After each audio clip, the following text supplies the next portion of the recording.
Good afternoon, and thank you for joining us today.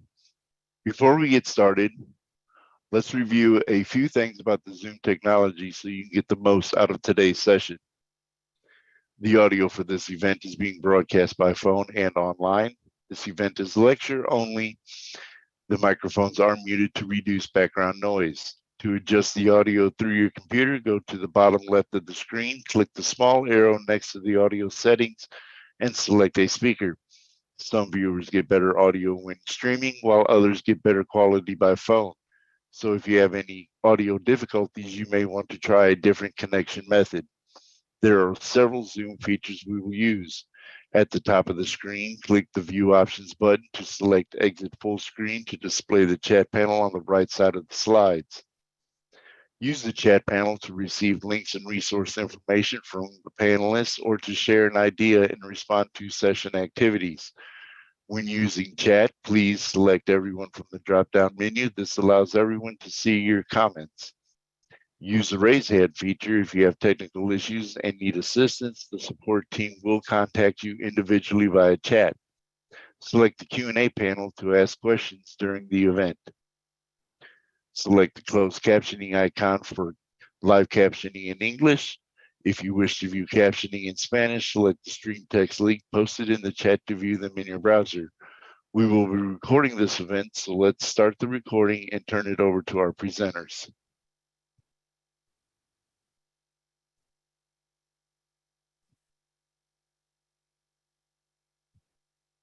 Good afternoon. The meeting of the AmeriCorps Board of Directors will now come to order. I want to thank everyone and thank all of you for joining us today for this meeting. My name is Kathy McLaughlin. I'm honored to serve as the board chair. I would like to welcome our new board members who have joined us since our last meeting, Leslie and Shirley, for our meeting today. They were confirmed after our last meeting, so this is exciting to have them join us. AmeriCorps is unique among federal agencies in having a board of directors appointed by the president and confirmed by the Senate. I'm excited to serve with colleagues who bring such a vast experience and expertise from many backgrounds. First, before we begin, I'd like to thank the AmeriCorps staff at headquarters and around the country for your commitment, hard work, and professionalism in carrying out AmeriCorps' mission. We couldn't do what we do without all of you. I'd also like to express my deep appreciation to the 250,000 dedicated members, volunteers, and staff that serve AmeriCorps and AmeriCorps Seniors program across the country. Every day you do the vital work to improve lives, expand opportunities, strengthen communities, and unite our nation.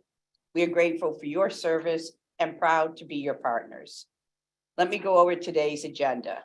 First, our CEO, Michael Smith, will provide his report to the board. Then Fagan will report on the Oversight, Governance, and Audit Committee. The board will then consider a resolution on AmeriCorps 2023 annual grant-making plan. We will then have a virtual tour to learn about AmeriCorps' impact in education. We will conclude by opening up the meeting for public comments. If you'd like to make a comment, please indicate your interest by using your raise your hand feature on Zoom. If you're joining by a conference call instead of Zoom, you will not be able to comment, but there's still time for you to join Zoom. I'd like to share a brief recap of the board's activities today and what we'll be doing tomorrow. Earlier today, the board met with senior staff about several topics, including the agency's work to strengthen financial management, budget matters, the agency's legislative and regulatory priorities, and the FY23 grant-making plan. We were pleased to see the progress made on key agent priority of raising member living allowances and stipends to support recruitment and retention and to advance equity, which is a major focus of our board meeting in May. Tomorrow, the board will be meeting at the White House with senior officials to discuss the president's unity agenda and the ways we can work together with the White House and other agencies to strengthen the role of national service in meeting critical challenges, expanding opportunity, and fostering national unity. We will then meet with the AmeriCorps Inspector General. As a board of directors, ensuring federal resources are properly and effectively spent is a key priority. And we recognize the important role of the Inspector General in helping us strengthen fiscal management and accountability. Finally, we will meet with the union president and close out the day with discussions on AmeriCorps member recruitment, schools of national service, and board engagement opportunities. I'm excited and impressed from our conversations today and the reports we've been getting the past few months about the excellent work that's being done across the country and the agency's progress on many fronts. Now, it's my great pleasure to introduce AmeriCorps CEO, Michael Smith. Michael's done an incredible job since taking the helm of the agency just in January. It might seem longer than that, Michael. Bringing his decades of experience in public and nonprofit sectors to help AmeriCorps increase its impact and effectiveness. Michael, I'll turn this over to you now. Thank you, Kathy, so much. And thank you to all of you, our extended Ameri family, for joining us today. Let me start by saying how grateful we are to have such outstanding board members who bring extraordinary knowledge and experience in matters related to our mission. We are excited to work with all of you to increase the impact of service and volunteering and tackling the nation's biggest challenges. I'd like to thank our amazing AmeriCorps team and our thousands of partners across the country who support this extraordinary system of national service that is so important to the health and the well-being of our nation. It's a privilege to lead this agency, not only because of the transforming work we do every day, but also because of the passion and commitment of all of those in our AmeriCorps family. Over the past few months, I've had the opportunity to meet hundreds of AmeriCorps members and AmeriCorps Senior Corps volunteers every day, AmeriCorps Senior volunteers every day. And every project that I visit, every member or volunteer that I meet, I am more confident about the power and the potential of national service. I think about my new friend, the 81-year-old foster grandparent that I met in Maine, Grammy Fran. There's a little video on our LinkedIn page if you want to learn more about Granny Fran. Grammy Fran didn't let the pandemic stop her from serving her kids. After her school shut down during the COVID pandemic, she secured free laptops for her fellow volunteers, learned how to use laptops and other, like they had training for each other. And within weeks, they were back with their kids, reading stories and giving support and even starting a remote crafts program. Grammy Fran told me that she put together crafts kits and would drop them off to the teachers so they could distribute in the neighborhood. She has been a foster grandparent for 21 years, and she says her service gives her purpose, meaning, and a life of abundance. She told me, and I quote, "I might not have much to leave when I die, but I can leave a legacy every day by what I do." I just, can you feel it? We all need to go to Maine and see Grammy Fran. I think about a young man I met in Baltimore at a service project with second gentleman Doug Emhoff, and the second gentleman has become such a great champion of our work. The young man was raised by a single mom, and his family had been touched by homelessness. He talked about living on porches, dropping out of school, and losing his friends to violence and drugs. He told me that he found his purpose, his calling, and even his career path in AmeriCorps through our partner at Civic Works in Baltimore. I think about Improve Your Tomorrow, a program that I visited in California that is breaking generational cycles of poverty by engaging AmeriCorps members as mentors for young men of color, helping them graduate high school and go to college. Their impact is extraordinary. Black and Latinx students receiving mentoring through Improve Your Tomorrow had a high school graduation rate of 99.5% compared to a statewide rate of 81%. I heard story after story about young men who overcame incredible odds thanks to the mentoring they received and are now giving back to other young men as mentors themselves. And I think what you hear there is that transformative power of not only making a difference in the communities we're serving, but how our AmeriCorps members are being changed themselves. If we talk about some other recent accomplishments, I can't help but to think about the United We Stand Summit at the White House last month, which really lifted up an important truth that we all know from doing this work. Service is a uniting force. When people from different backgrounds come together to serve, they focus on what they share in common, not what divides them. And of particular importance to all of us, our boss, President Biden, used the summit to call for a new era of national service to foster stronger communities to bridge divides in our society. To carry that call forward, President Biden asked AmeriCorps to take a leadership role in advancing the United We Serve campaign to encourage Americans to serve with an emphasis on bridge building and social cohesion.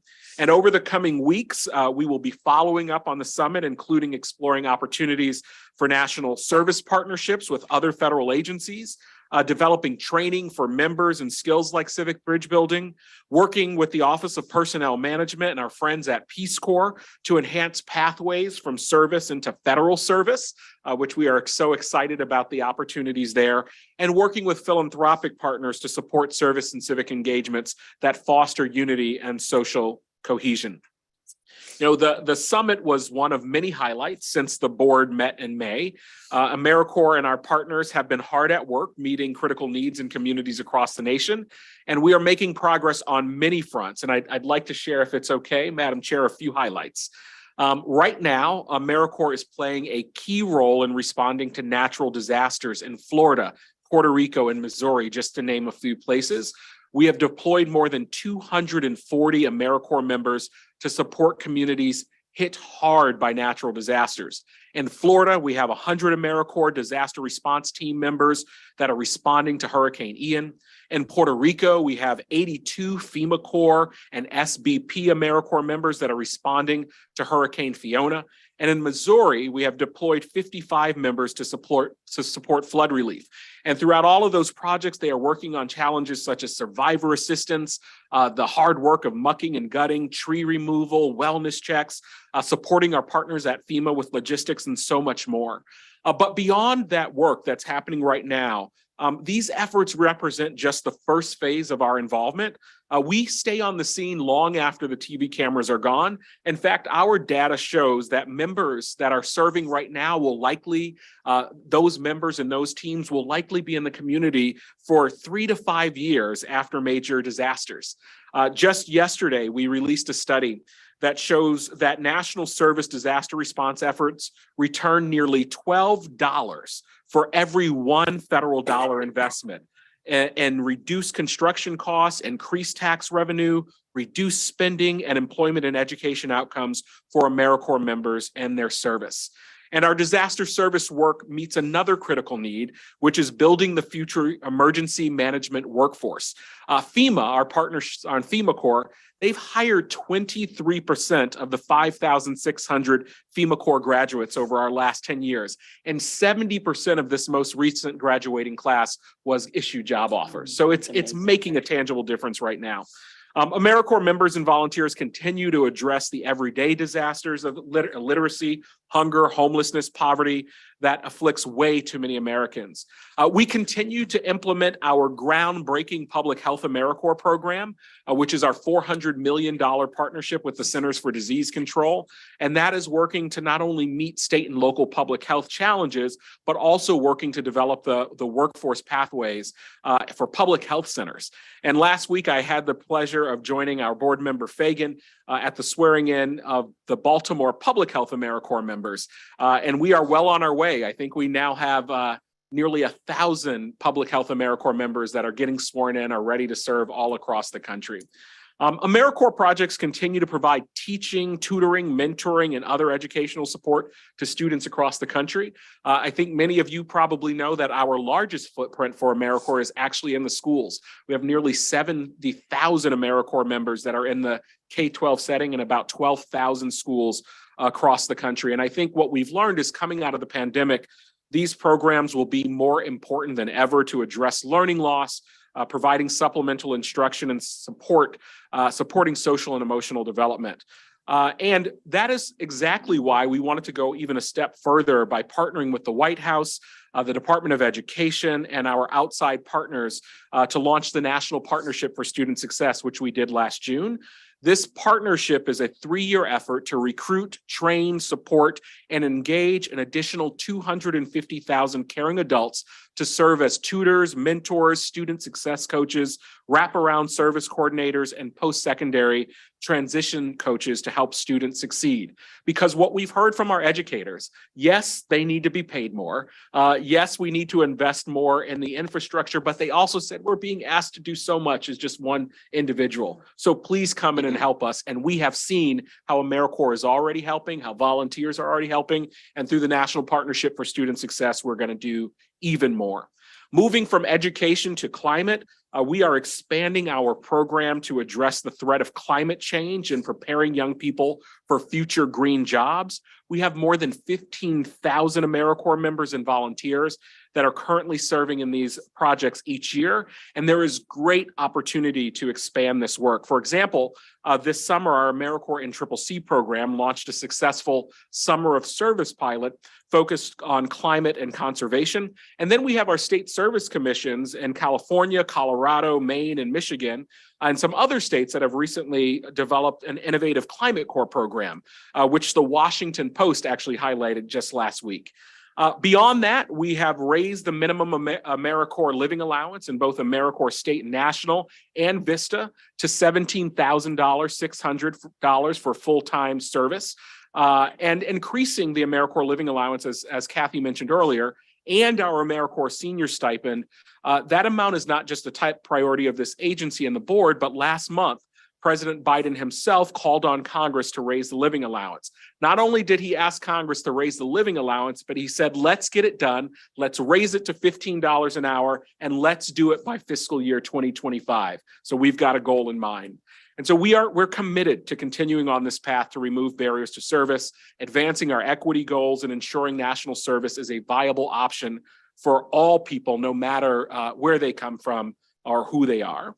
And that commitment, I want everyone to know, includes working to increase the stipend that our foster grandparents and our senior companion volunteers receive to ensure our low-income elders have the resources they need to serve.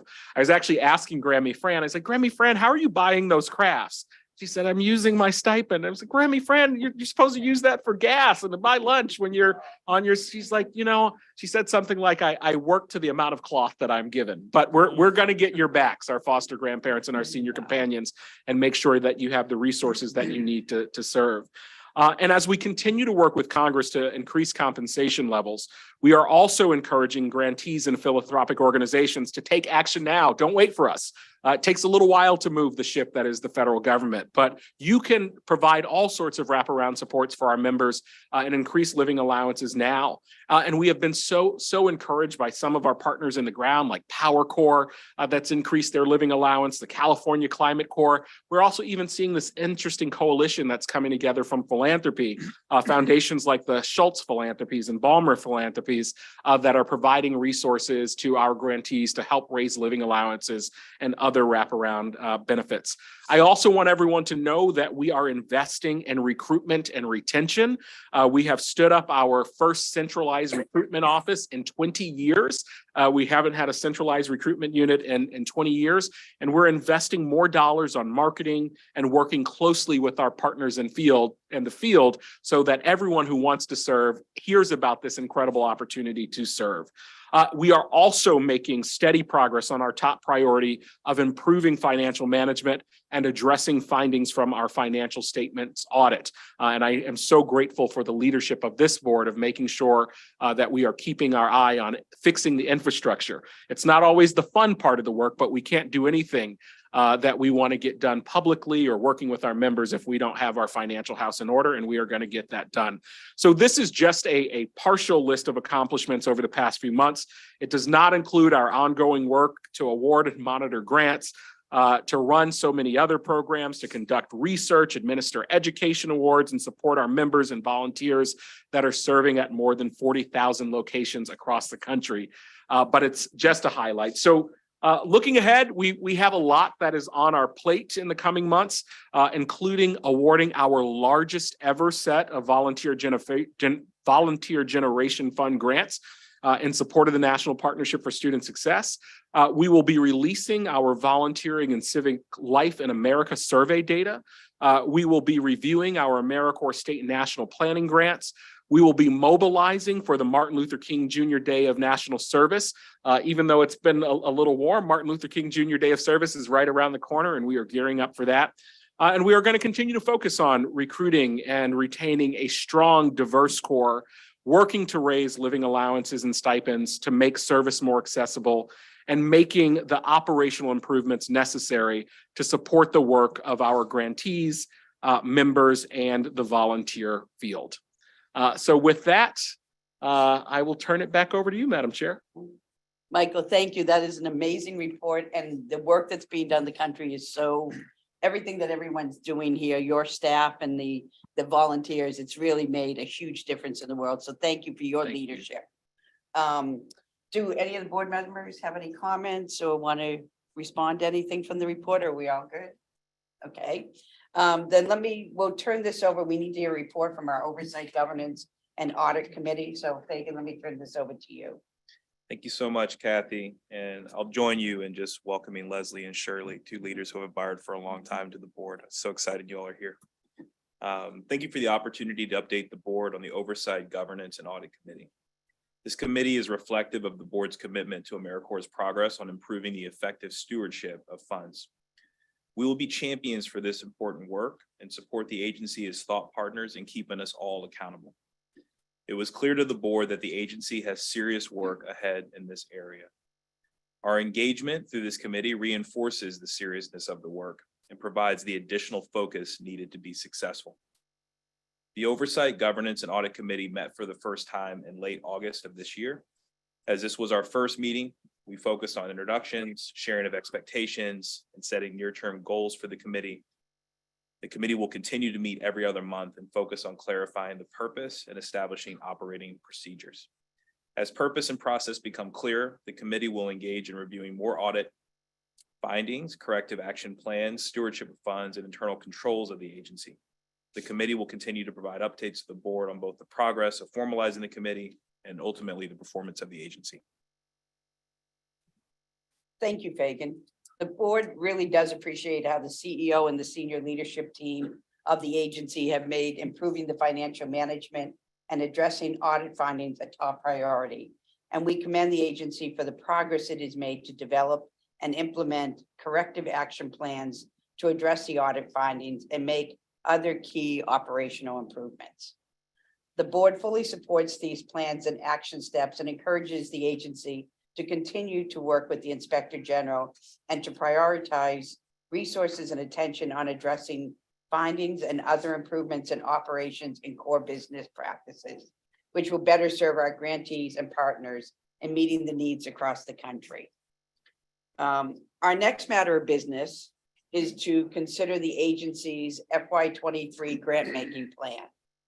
One of the board's primary responsibilities under the statute and bylaws is setting overall policy for the agency, including reviewing and approving the strategic plan and annual updates of the plan. The annual grant-making plan is the formal vehicle through which the board of directors authorizes the agency to make competitive grants and enroll or authorize grantees to enroll members. This grant-making plan is for the grant-making using FY23 annual appropriations. Given the agency does not have its final FY23 appropriation for Congress and is operating under a continuing resolution, the plan assumes level annual appropriations from FY22. The grant-making plan will be revisited if AmeriCorps receives a higher or lower appropriation for FY23. The staff has prepared a comprehensive and well-designed plan, which we discussed at our meeting this morning. I would recommend the board approve the plan. Would any other board member like to speak on the grant-making plan before we move ahead? No one? I would like to entertain a motion to approve the FY23 grant-making plan. Is there a motion? So moved. So moved. All in favor, say yes. Yeah. Yes. All opposed? The resolution is approved and the grant-making plan will be posted on AmeriCorps' website. Now, our next agenda item is one I'm really looking forward to. At our last board meeting, we had a virtual tour across the country to learn about the impact of American Rescue Plan funding. It was one of my favorite parts of the last meeting. So for this meeting, our virtual tour will focus on AmeriCorps' extensive work and investment in education.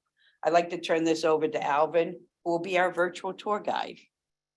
Thank you, Kathy. Good afternoon, everybody. I also want to join my colleagues in welcoming Shirley and Leslie to our board. We're excited to have you, as well as our other board members who couldn't join us for this meeting today.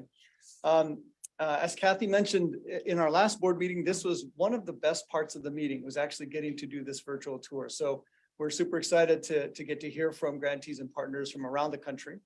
So as Cassie mentioned, our focus today is going to be on education. And throughout the history of our agency, education has been one of AmeriCorps' key focus areas. AmeriCorps awards hundreds of millions of dollars in funding to support education-focused projects each year.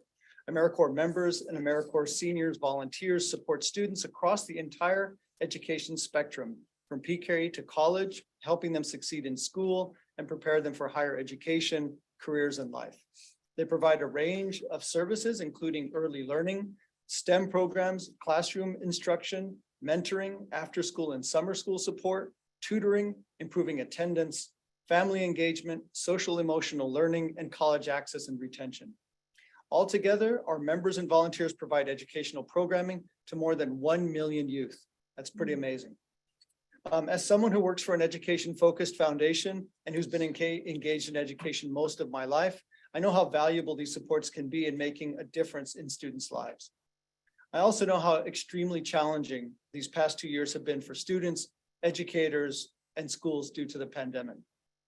Too many students experienced interruptions in learning or negative impacts on their social and emotional well-being, with a disproportionate impact on lower income and students of color. I appreciate how AmeriCorps' programs, partners, members, and volunteers acted quickly and creatively to meet the educational needs of students during the pandemic.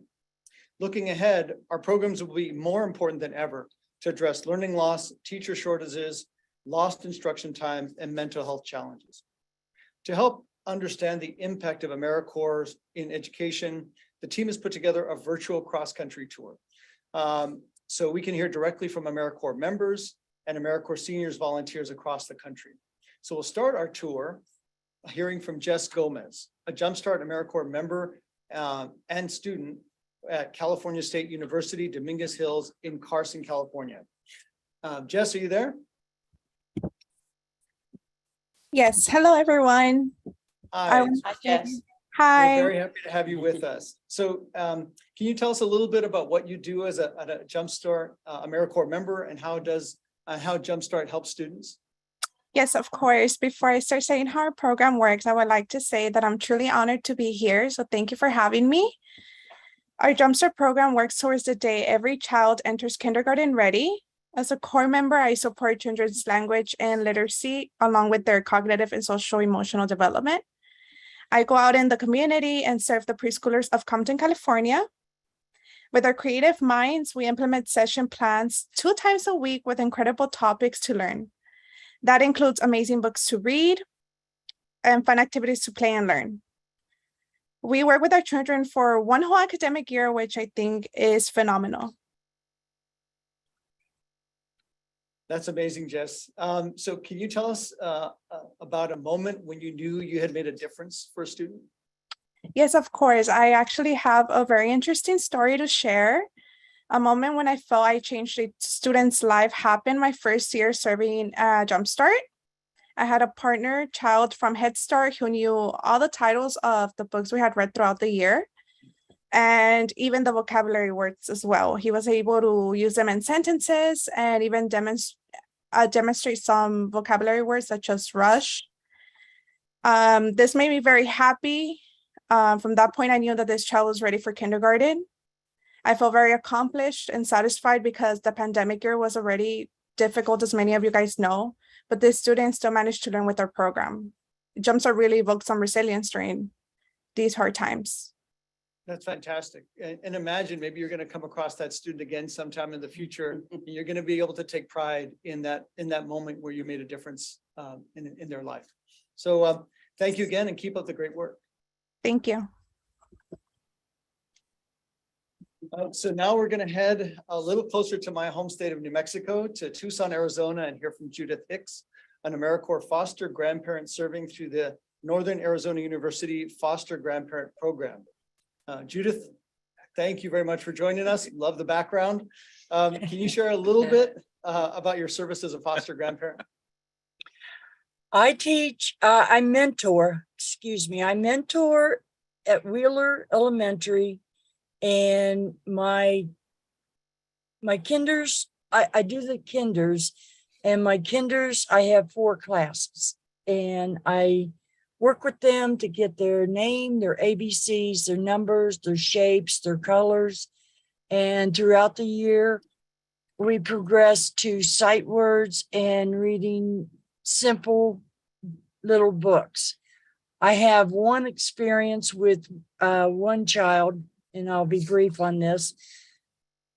His name was Hayden. And for some reason, he had a hard time with the Y. So I came up with this idea with him that we were going to spell his name, and we have parameters. We have the blue line, solid, the dash line, and the red line.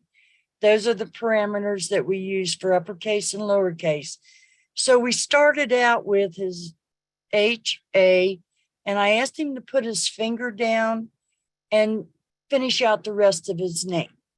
And he looked at me kind of, what are we doing here? What I did was ask him to say what he had written. And it was Hayden. I said, is that your name? He goes, no, you know my name.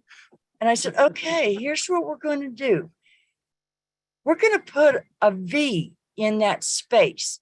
And I have a template that has the numbers and the letters, etc. And he pointed to a V as to ask me, is this right? And I said, if you think that's it, put it down. He wrote a V within the parameters. And I said, now put a tail on it. And he did. And I said, now what is that letter? He says, that's my Y. I said, now is what you did your name? He goes, of course it is. It's Hayden. I said, yay. All right. Now you know that the Y is the most important letter in your name, because without that, it's Hayden. And he goes, that's not my name. I go, I know, but now you know how to write a Y. And he looked at me and he goes, well, that was easy. I said, well, then why didn't you get it the first time? You've seen it written. Why couldn't you write it? He goes, because it was hard and you made it easy by telling me to put a tail on a V. I mean, the kid was incredible. I just love that little bugger. But I teach him how to go with the simplest way to get the light bulb to shine. And when he saw all he had to do was put a tail on a V, the light bulb came on and he never, ever missed again. Never. And I was so proud of him. I tell you, I was just so proud of that little guy.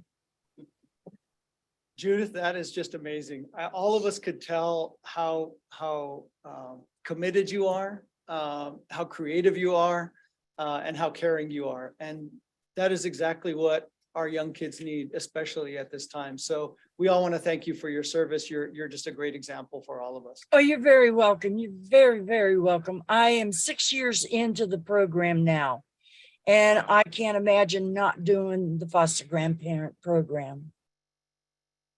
Thank you for joining us. Thank you. Oh, now we're going to move over to Upland, California and hear from Valerie too, a Food Corps AmeriCorps member. Valerie, you there? Oh, great. Good to see you. So can you tell us a little bit of about what Food Corps does and how it supports students? Yes, absolutely. Hi, everyone. Good afternoon. My name is Valerie. The core of what we do at Food Corps is teach lessons about gardening, plant science, and nutrition. We kind of filter in some fun taste tests and collective class cooking. And when we're not prepping for lessons, because we go from kinder to sixth grade or kinder to fifth grade, which is a lot of differentiation. We're out in the garden, we're out in the cafeteria, just kind of building connection with kids, asking them like what they're eating, what choices are they making in our cafeterias, and just how their day's going. It's really awesome to build that connection. I think if you ask any Food Corps service member, they'd be like, oh yeah, I'm famous. Everywhere I go, the kids are like, hi, Miss Valerie. And it's super fun, what we do.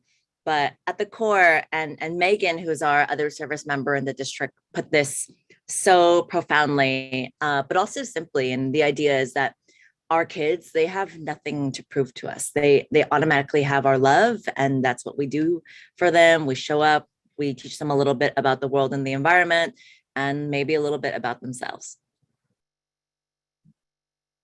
Well, I forgot to say thank you for joining us. We know that you're in great demand because of how famous you are.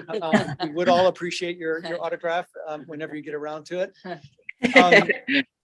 Actually, Judith is a hard act to follow, but I'm wondering if you could share a moment when you knew you made a difference in life. Yeah, Judith's story was amazing. For me, school gardens are the basis of an oasis for kids, especially after these past 2 years. We have a lot of behavioral remediation that needs to occur on our campus, and our TOSAs, our aides, our counselors, they all bring the kids out to the garden because they know through that tangibility, it's just a really good moment to heal. And I have the sixth grader, and she's really just like, I'm too cool for school. Like, I don't need to be here. Like, where's the darkest eyeliner I've ever seen?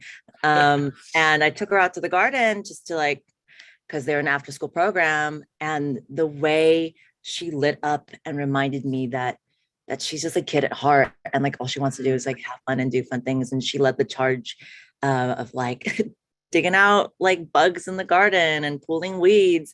I was like, okay, I didn't even think you want to get your hands dirty, but good for her. And it's just very powerful to be in a space like a garden. Thank you. Valerie, thank you for that. I'm a farmer and I've raised our 3 kids in our field, so I know exactly about the healing power of food. So thank you very much. Thank you. So now we're going to head over to New York City and hear from Cici Nanez, an AmeriCorps member serving with City Year New York. Cici, are you there? Hi, and it's Nanez actually. There's Thank a tilde you. over the second N. No tilde in my notes, but I should have known better. Cici No, it's Nanez. okay. Cici Nanez, It's thank you very okay. much for joining us. Well, can you tell us a little bit about City Year and how it supports students? Yes, I would love to. Also want to thank you for letting me join today. I was really surprised when I got the invitation because I was like, are they sure? Me? They want me to speak? But thank you so much for having me. So yeah, City Year. So City Year places student success coaches, which are us, in other words, a mentor. But we like to call them student success coaches, all across the US in systemically underserved communities.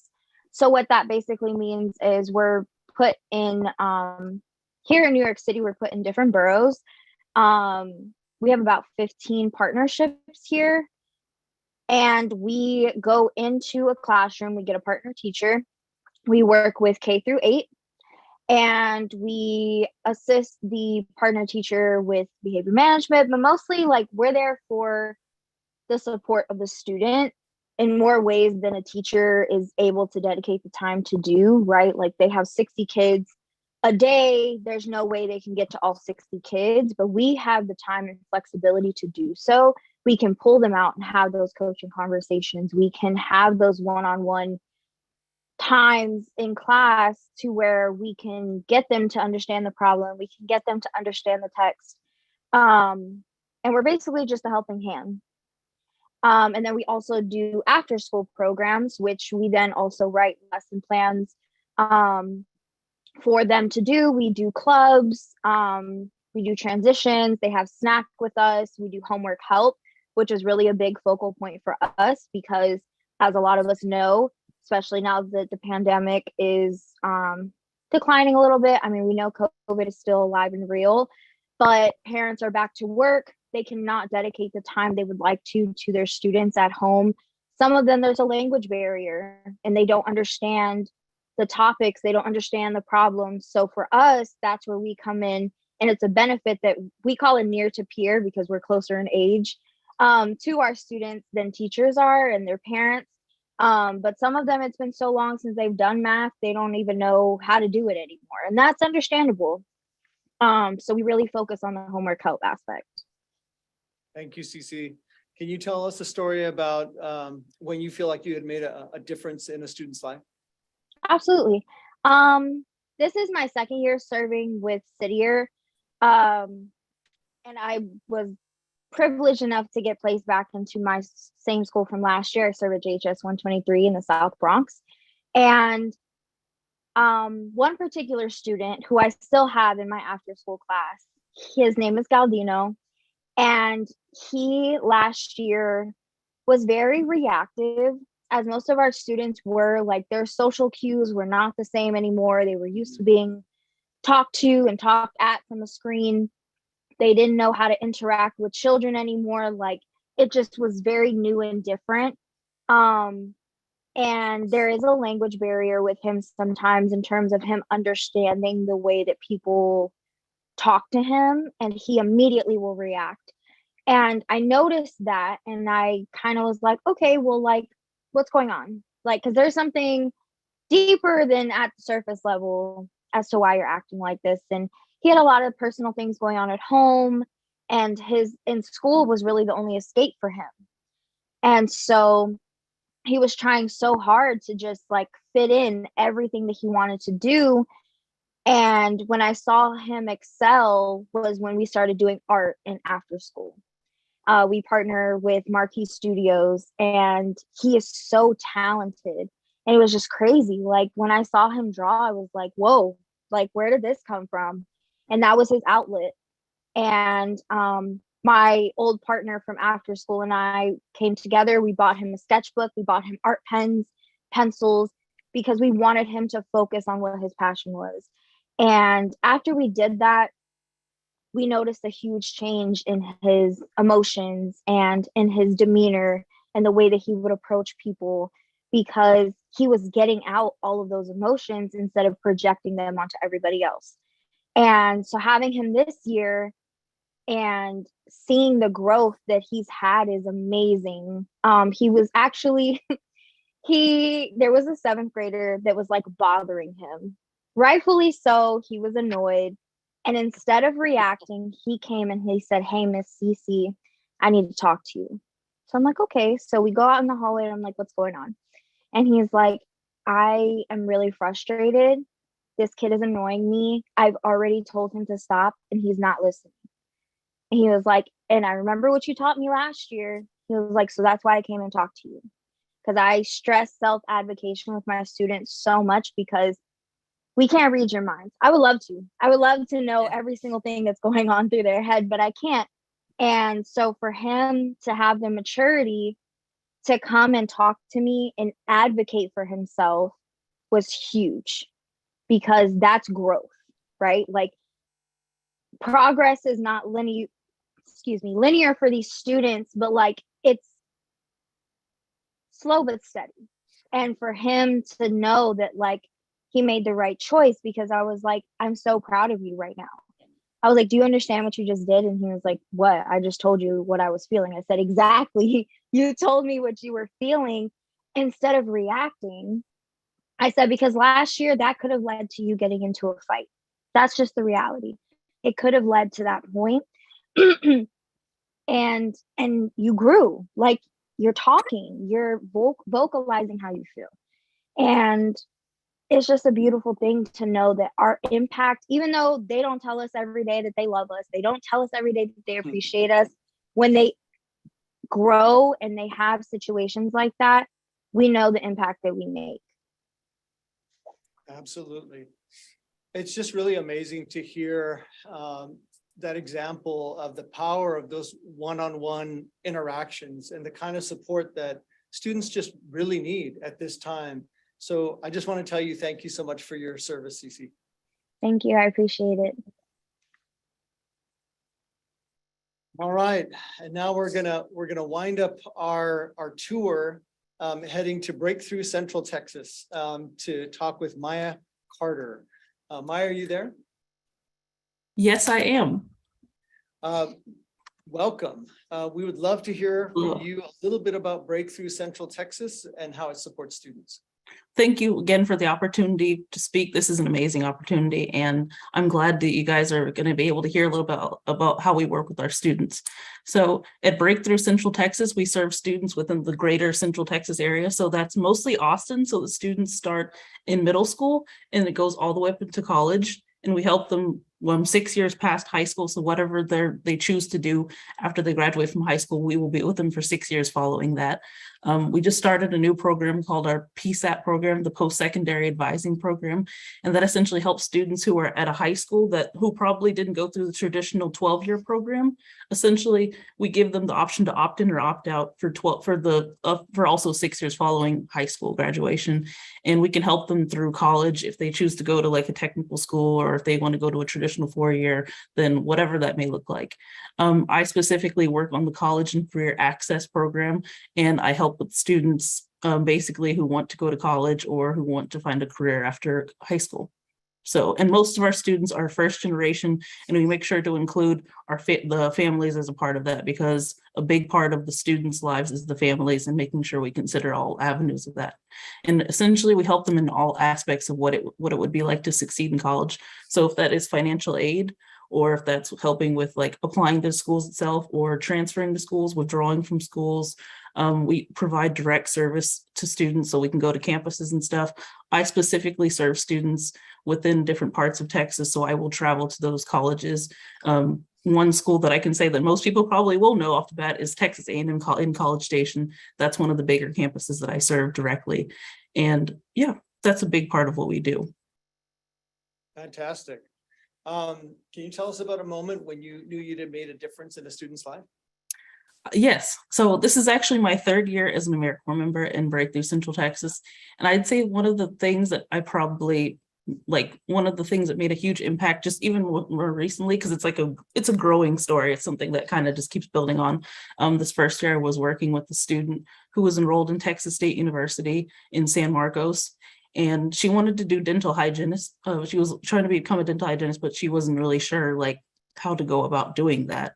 And she was really she was taking the classes and everything. She signed up for everything, but she felt very overwhelmed, and she felt super stressed. Like she thought she was doing everything wrong.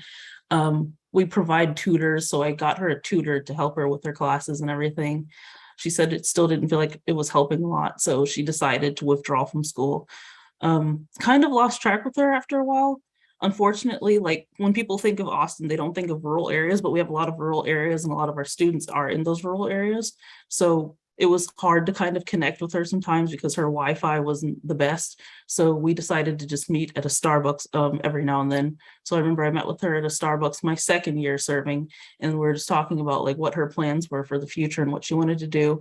And she decided that she was still interested in doing something dental related. So she decided to go to dental assisting school. So I helped her look for programs. She applied to some programs. She decided to do one. She completed it and everything. And then we met up not too long after she completed it, and she was working. And then while she was working, like she got a little bit more experience and she felt a little bit more comfortable with everything. And then fast forward a few months later after that, she was like, you know what, Maya, actually, I think I can be a dental hygienist. What they do is easy. Like I can totally do that. And I was just like, oh, okay, good for you. Like, you know, it was a huge confidence boost. She went from I just remember her crying because it was like on Zoom that first year, her crying on Zoom, being like, I'm not going to pass my classes, to like, I can do that. And like, as of right now, as we speak, she's actually in college right now, and she's on track to become a dental hygienist. So That's Right. fantastic. Yeah. That's awesome. What an inspirational story to end on. And Maya, I'm glad to hear that you're in Austin, because there's a conference happening there called the Grant Makers for Education Conference, and a good number of my colleagues are there. So I'm hoping you could just break away for a little bit and make sure they're actually going to the conference, as opposed to all of the live music around there. Not hanging out on Sixth Street. Right. Take care and ACL just ended. So I mean, they you know. Okay, we'll talk offline. No, thank you very much. Just, we really, really appreciate your service. Thank you for the opportunity again. This is amazing. Thank you. Well, once again, this is an amazing part of our meeting. I think that we're going to keep this going, but I just want to, on behalf of the whole board, Michael, all of our team here at AmeriCorps, I want to thank you, Jess, Judith, Cece, Valerie, Maya. Your service is inspirational. We're grateful for your work, and we wish you continued success. Hearing your stories made me think of this quote: education is not the filling of a pail, but the lighting of a fire.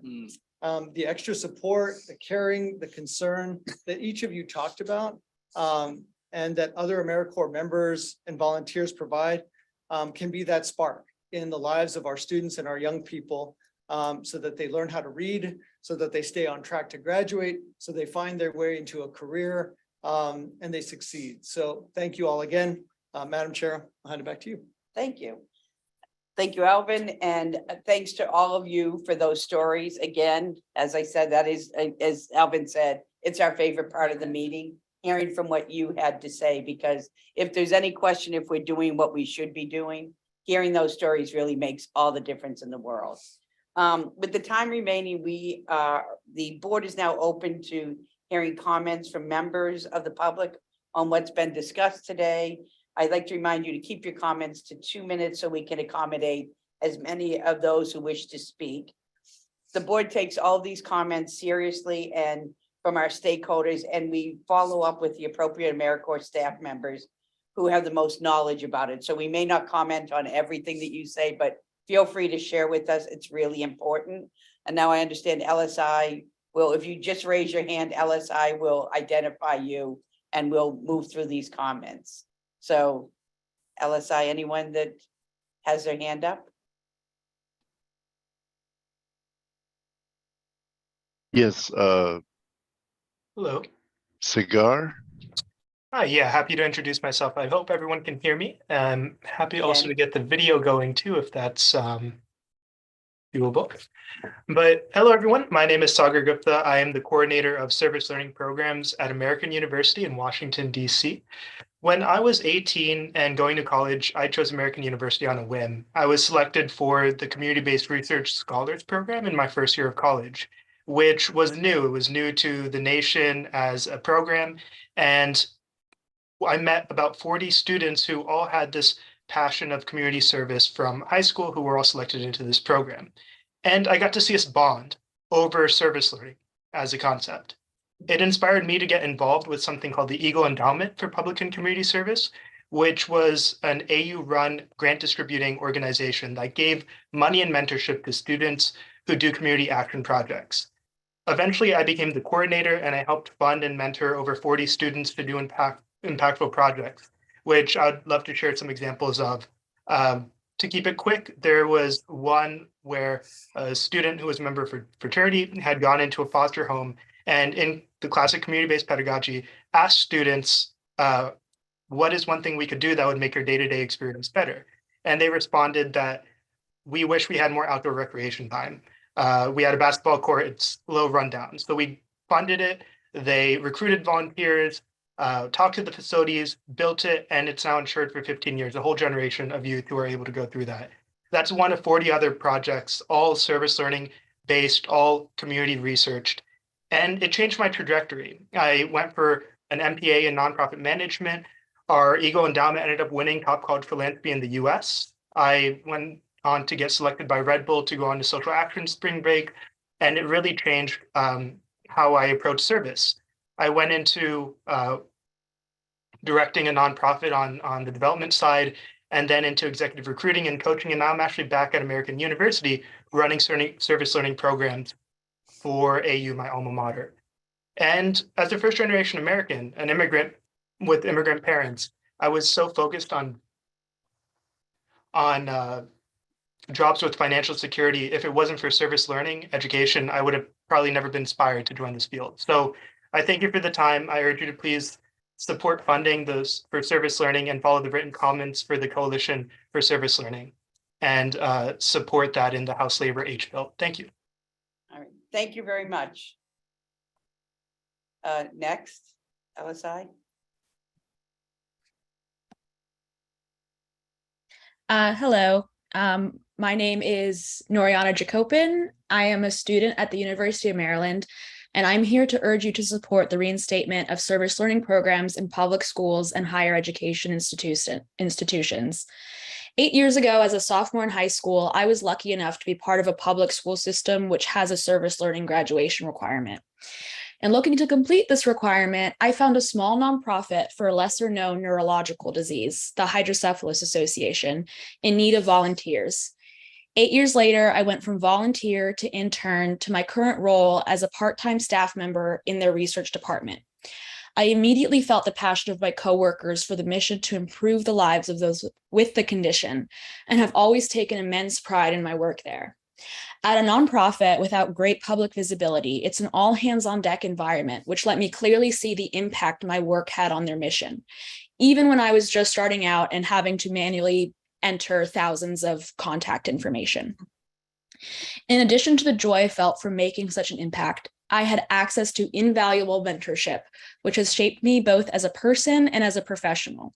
Without my mentor, I don't think I would be nearly as prepared to enter the world as a well-rounded, thoughtful adult. Furthermore, as a budding research scientist with a fascination in neuroscience, I have had direct access to people who are doing what I aspire to do, which has kickstarted my career. 8 years later, I am now helping with strategic planning, collaborating with research scientists in the field, and on my way to publishing 3 papers in peer-reviewed scientific journals. Because my school had service learning, I was set up on a path to success, and it is my hope that all young people have that same opportunity. Please help me make that possible by supporting the reinvestment in our nation's service learning programs and the 2023 House Labor H bill. Thank you so much for your time and consideration. Thank you so much for that story. It's important to hear these kind of stories and for us to take on these challenges and giving that model. We talked earlier today about the model of career, this leading to a career, and you're a perfect example of that. So thank you for sharing that story. Do we have anyone else? Hello, my name is Zara Ali. I am a student at Augsburg University in Minnesota, and I'm also a youth representative on the National Youth Leadership Council's board. I'm here in support of the Coalition for Service Learning's comments on reinstating service learning programs and prioritizing grants towards public schools and higher education institutions in economically disadvantaged communities. I believe that service learning is a tool for building community, a necessary tool for building community and connecting young people at school through various programs towards the career professionals, local businesses, and resources that they might not otherwise have access to or might not know are even there. In my experience, service learning helped me contact professionals in the Minneapolis suburbs who were cultivating education equity in schools, and allowed me to bring their resources, skills, and knowledge to my own school, which was having some issues around racial diversity. And during the distance learning time, service learning also helped connect my high school to libraries who really needed resources around technology, media literacy, and helped support students and parents who were doing distance learning at home. As a future teacher, I see service learning as an invaluable resource in connecting with students and enriching their learning. I appreciate you taking the time to listen to our stories on service learning and its impact, and I implore you to supply young people with this path to lifelong learning. Thank you so much for your comments. I know we're getting close to how much time do we have? Okay, we can go. Do we have somebody else? There are no others. Okay. All right, well then, if there are no other comments, in closing, I'd like to thank the members of the board, the AmeriCorps staff, and the members of the public for joining us today. This has been an important discussion to strengthen and advance the work of AmeriCorps and to help the agency meet its mission to improve lives, strengthen communities, and foster civic engagement through service and volunteering. Is there, Michael, did you have anything you wanted to add? Or if not, No, Madam Chair, okay. please. So is there a motion to adjourn? So moved. All right, without objection, the meeting is adjourned. Thank you all for joining us today.